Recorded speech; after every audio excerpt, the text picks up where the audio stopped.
Successfully conducting an offensive in North Africa, a group of German soldiers embarks on a retreat to Italy for some rest. From there, they are transferred to Stalingrad as part of the 6th Army under Paulus. Among the soldiers sent to the Soviet Union are Lieutenant Hans von Witzland, Oberreiter Fritz Reiser, and Unteroffizier Manfred Rolder. Arriving in the vast expanse of the Soviet Union, the soldiers behave as if they are at home. They consider the people working in the fields to be their hired laborers and already plan to return to gather the wheat harvest sown by the Soviet workers.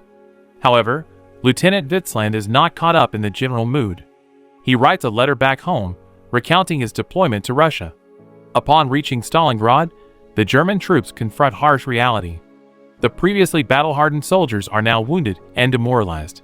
The battle for the city has turned into a horrific slaughter, from which it seems impossible to escape alive.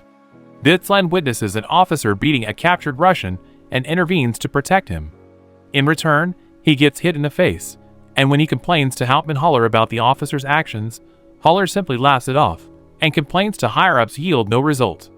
The soldiers gather together, believing they are chosen for a sacred crusade protected by God himself. In his very first battle, Witzland's belief in the divine protection of their crusade is shattered. The Russians fight desperately, shedding blood for their homeland, making every inch of Soviet land hard-fought for the Germans. Many German soldiers, finding themselves in this meat grinder, attempt to flee, while others, out of fear, start shooting at their own comrades. When a Russian soldier leaves the building with a charred head, the young German soldier who killed him confesses that he shat his pants because of shock. After the first battle concludes, the soldiers and officers gather together. They listen to a radio broadcast of Hitler, who confidently announces the imminent capture of Stalingrad, convinced of victory. During a break, Reiser meets a young lad named Gij Müller, who is in shock from the battle and struggles to comprehend everything that has happened. Reiser advises him to stop thinking too much to keep his sanity intact. During the night, as the Russians try to carry their wounded away from the battlefield, the Germans open fire on them. Upon learning the reason for the shooting, Lieutenant Witzland, against orders from above, commands his men not to shoot the Russians. He finds a man who speaks Russian and asks him to tell the Soviet soldiers not to open fire, so the Germans can retrieve their wounded as well. To gain the Red Army's trust, they come out of their cover. A young boy also runs towards the wounded. Being next to a Soviet soldier, Reiser exchanges food with him. However, when it seemed the two sides would disperse without further casualties, a German soldier named Edgar Emmigoltz shot at the Russians, reigniting the firefight. The boy attempted to attack the enemy and was subdued by the Germans and taken to their side. In captivity, the young boy is treated well, and even though the Germans offer him food, he refuses to eat. However, when he sees a picture of a rabbit, he starts talking about his own rabbits. The boy also shares that the German soldiers have poor footwear, and they will suffer from the cold during winter. Rolder receives a letter from home, where his wife confesses that she has started seeing a French prisoner of war. She decides to tell him herself that she's leaving him. This revelation fuels Rolder's desire for revenge, and he decides to take it out on the Russians. As the Soviet soldiers advance, the Germans lose communication, and a small group escapes through the sewers.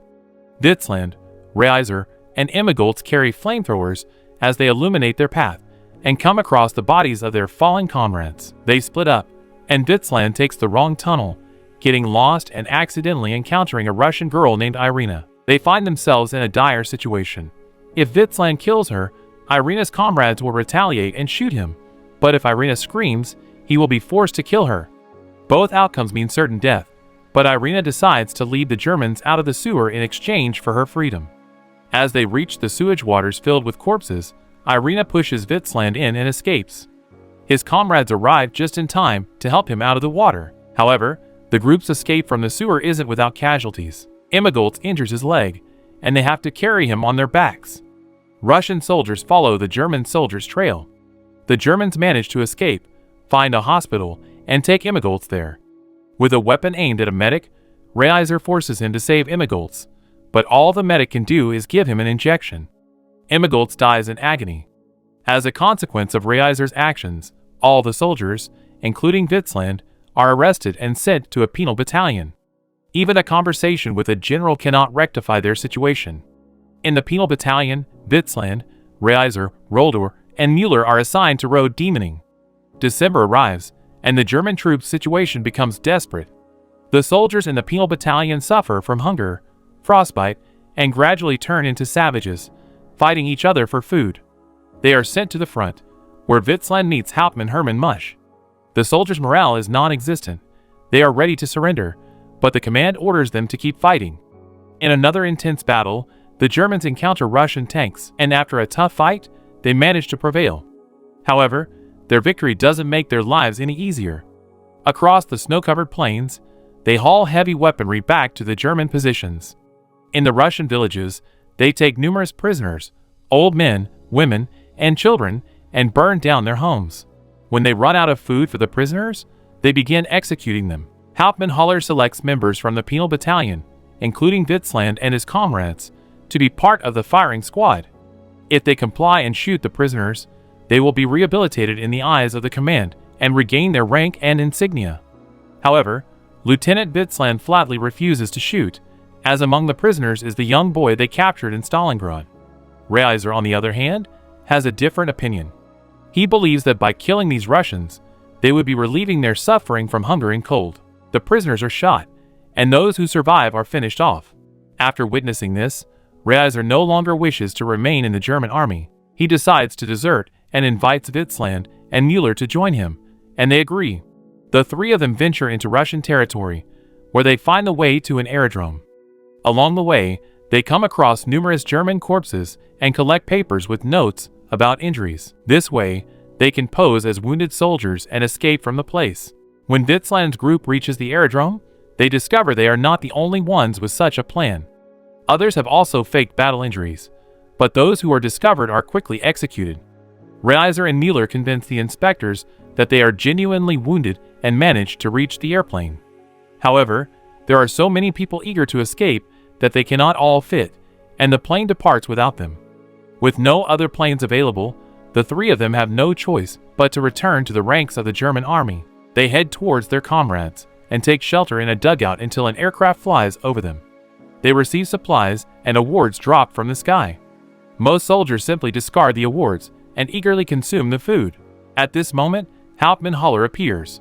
Apparently, the food was meant for his storage, and he tries to shoo the soldiers away from the delivery. He shoots Müller and ends up getting shot himself. He attempts to negotiate with the former deserters to spare his life, but they end up killing him. Learning that Haller has a food stash in his hideout, Witzland, Reiser, Roldo, Otto, and Musk head towards the storage. Musk falls seriously ill, so they have to carry him. The storage they reach is indeed filled with provisions. In one of the rooms, the Germans find Irina. Haller has tied her to a bed, planning to use her at any moment. Having discovered the find, Witzland's group decides to take advantage of Irina in turn. They appoint the lieutenant, being the highest in rank, to go first while they refresh themselves. Witzland takes a knife and cuts the rope that Haller used to tie the bed.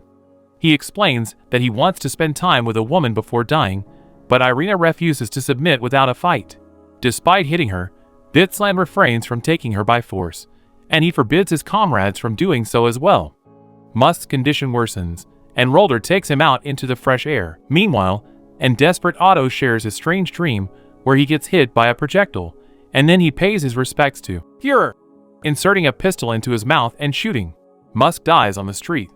Rolder, on the other hand, witnesses a general, officers, and soldiers walking towards the Russians with their hands raised.